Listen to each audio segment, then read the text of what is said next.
Hello everyone, welcome back. Today we're going to be talking about this Radical AR-15 pistol. This has a 7.5 inch barrel. The barrel actually stops right here. Visual linear compensator. It's got the SIG brace on it, and it has the fail zero bolt. Okay, so these are all things we're going to talk about today. The story behind this gun is that I bought this I ordered it in October of 2016. Okay, this is basically a month before the election where Trump became president and Hillary lost. Okay, now leading up to that election, everybody thought that Hillary was going to most likely win, and basically everybody was buying AR-15s because they thought that was going to be the last AR-15 that they were ever going to buy, which there's a good chance that would have been the case. And for that reason, there was a 2-month wait period. Okay, and I think that's very significant because it's understandable that under those circumstances, the quality control would suffer a little bit. Okay, so I understand that, and I'm sensitive to that. Okay, so I'm not going to judge the Radical Firearms too hard for minor quality control issues. I bought this gun earlier that year in 2016. I think I bought this in March, March or April, somewhere around there. And at the time there was also a waiting period. So basically that was that existed throughout the whole year. Now I did a prior review on this rifle with the standard 16-inch barrel, and on this gun, the main issues that I had was the gas tube had moved out of position. Okay, it had not, the screws had not been Loctited into place, and what also happened is the disconnector broke on this gun. A piece of it, the tail piece of it, actually snapped off. I was kind of understanding of that because I was bump firing the shit out of this gun, so I thought maybe my bump firing had something to do with that. But what I found is that the disconnector also broke on this gun. Okay, now at the time that I did the review on that gun, I had only put about 500 rounds on this gun. I hadn't shot a whole lot, so I really didn't have a whole lot to say on it. And there was kind of a reason why I hadn't been shooting this gun too much. Basically, when I bought this gun, I was not too impressed with the accuracy. The accuracy that I'm getting out of this gun, at 75 yards, I'm getting groupings between 4 inches to 5 inches. So 4 inches is my best grouping, and sometimes they'll open up to 5 inches at 75 yards. At 110 yards, okay, when I put an 8x11 paper, I will usually get 2 or 3 on the paper, and then 2 or 3 off the paper. Okay, so that's really kind of the edge of its accuracy. Okay, so this gun, I would say, is accurate out to about 75 yards, and then you can stretch it out to 100 yards, but you really can't go past that because the groupings are really going to start opening up like this wide.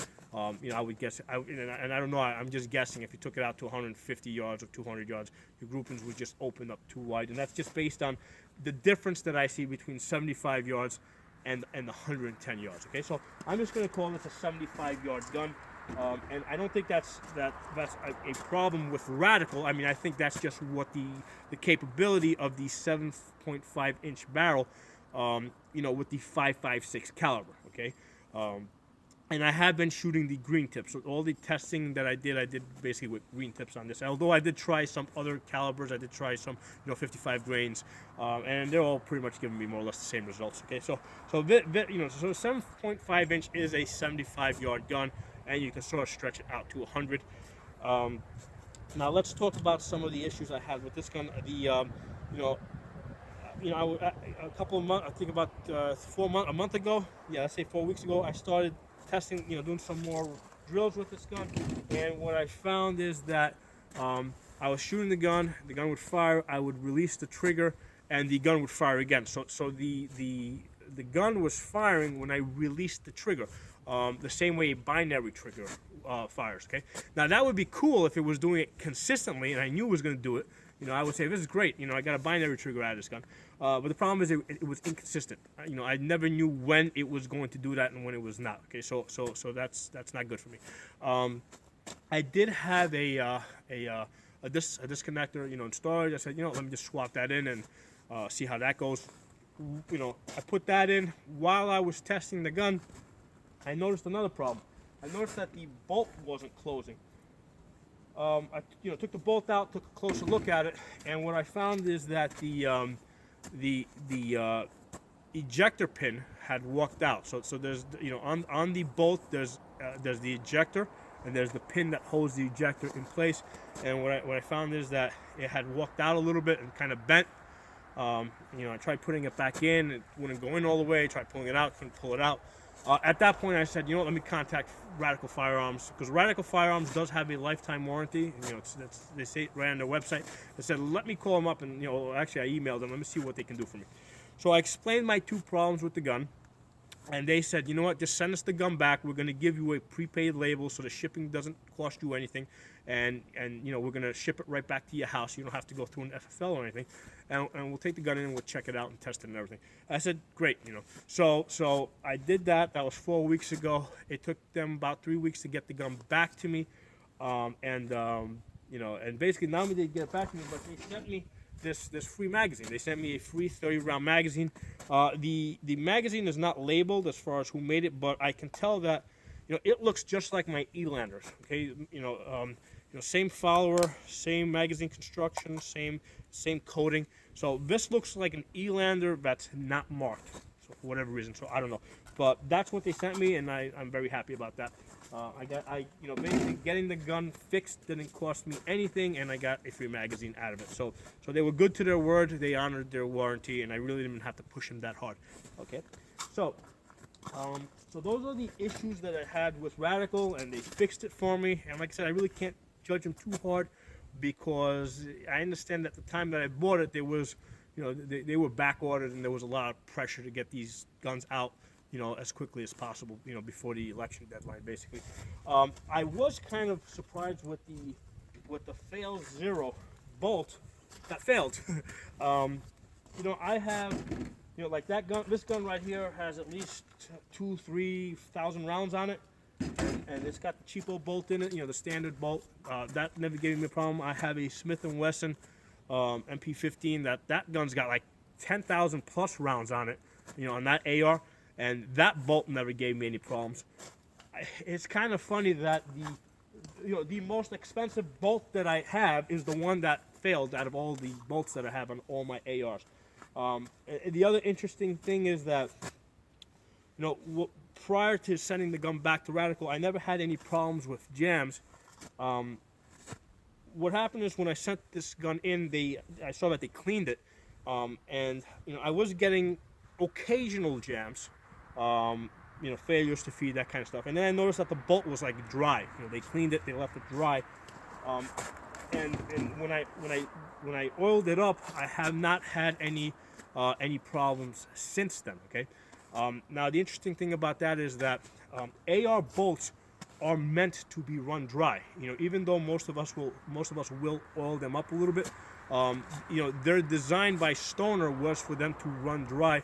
You know, the reason for that is that, you know, when you fire the round, you know, one of the byproducts is carbon, and carbon is a lubricant. So the original design of Stoner was for the bolt to be run dry, and however I found out that this you know, this nickel boron bolt, you know, obviously does not like to be run dry. Now the other issue here is that this is a pistol length gas system, as opposed to the you know, carbine length gas system. Now obviously this gas system has been around and has been tested a lot longer, and you know, if there's any bugs, it's been debugged. The pistol length gas systems are, I would say, still more experimental. So it might be that, you know, this gas system has just enough gas to cycle this gun, you know, without too much recoil. And you know, the bolt being dry, you know, basically, kind of brought it over to the other side where it would not cycle. The typical carbine length gas system, most of these guns are basically overgassed, okay? And they overgas them on purpose so that they will run dirty, they will shoot cheap tool ammo, and that kind of stuff. So carbine length gas systems are overgassed, and it just might be that the pistol length gas system in this gun is not overgassed. It's running at the level that it's supposed to run, and that's why when the bolt was dry, it was giving me occasional jams. So I don't know. That's just something we'll see down the road. Okay. So that's what I have to say on Radical. Okay. Now what I want to do is I want to talk about the 7.5 inch concept. In an AR. Okay. Does it make sense to have an AR-15 with a 7.5 inch barrel? And my thought on that is that you're really not getting that much out of the gun. I mean, you're getting a slightly shorter gun, and you're getting an obnoxiously short stock, okay? And this stock is really not that much shorter than if you collapse this, okay? Because at this point, when you collapse that stock, these stocks are basically at the same length, okay? So the brace really doesn't make any sense other than you have to have it because of ATF rules, okay? Now, the other thing I don't like about this brace, the SIG brace, is that this rubber adds a lot of weight to the gun. So my thought is, if you're going to have a gun with a 7.5 inch barrel, you might as well go as light as possible. So basically, if I was to do this all over again, instead of getting the SIG brace, I would get the blade, which is cheaper and lighter. The other thing is this has the Spitfire muzzle brake on it, which basically, sends the noise downrange, and that's kind of imperative with any AR pistol because, basically otherwise the gun is really unshootable. You have to double up on ear protection if you don't have a linear compensator on an AR pistol. So this has the Spitfire. Which basically I have I have another linear compensator that I bought from Midway, and that one is much thinner, much smaller, seems to work just as well when I tried it on this gun. So I probably would have went with the lighter one, okay? The other thing that these two items did is added to the cost of the gun. Basically, this gun cost $1,000, and basically you got about $150 or more, probably $200 back here in the brace. You got $150 up here, and then you probably got another $50 with this nickel boron bolt in here that isn't any more reliable. So basically, there's an extra $500 in this gun that really don't do anything other than add more expense and add more weight to the gun. So if you're gonna go with a 7.5 inch barrel, my advice is go cheap and go light. Okay, then you might actually get some value out of the gun. Okay, if you can get this gun for around $500, it makes sense. Buy it, plink around with it, see how you like it. Would not buy this gun. I would if I had this do all over again. I would not pay more than $500. For this 7.5 inch, barrel gun or any other AR that's 7.5 inches. Okay, that shoots 5.56. I mean that doesn't make any sense to me. Power wise, basically I ran this through a chronograph. The velocity on the green tips coming out of here is 2,300 feet per second. And what that equates to is, when I do the energy calculations, basically I get 650 foot-pounds. Okay, 650 foot-pounds is the same as a 357 Magnum. So basically this gun is a giant 357 Magnum. Okay, I'm getting the same energy out of this gun. That's basically where you got it compared it to. How does this gun compare to a 357 Magnum? Obviously, this gun's a lot bigger, a lot less concealable. So the gun is losing there. Where the gun gains is, hey, you got the option of a 30-round magazine that you can unload, pretty quickly, bang, bang, bang, bang, and you can reload this very quickly. So you have that advantage. You have the advantage of being able to mount a red dot. I shoot, like I said, this gun is, you get 4 to 5 inch groups at 75 yards. I don't think I can hit that with a 357. I don't think, maybe I can, but I don't think I can. And I don't think I can hit, even 2 or 3 shots at 110 yards with a 357 revolver Whereas with this, I am getting 2 to 3 shots out of 5, at 110 yards. So this gives you the possibility to reach out there to 100 yards, whereas a 357 handgun, is a lot harder to do. So that's where the benefit of this is. Those are my thoughts. Last thought. One of the things I did really like about this gun is the handrail. Okay, it has a hybrid where basically this is key mod over here, and then up here basically you get Picatinny rail. This is the first gun I've had with this type of a rail. It basically I never knew existed. It just came with the gun. I said cool. So you have key mod here. I'm sorry. This is Picatinny rail here, Picatinny rail here, Picatinny rail here. It sticks out a little bit, and then the top side is completely flat. And the thing I like about it is, in addition to being able to easily mount something on the side here, I think it's a really cool place to hold the gun. It's like a natural hand stop.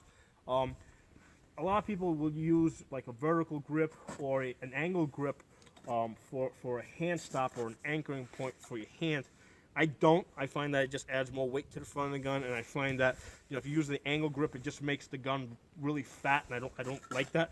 But I do like this. I mean, this is something I would consider getting this type of a rail down the road for another AR. If I was to get to get one of these floating rail systems. So those are my thoughts on this. Let me know what you guys think. If you have any comments, post them. I'll talk to you guys next time.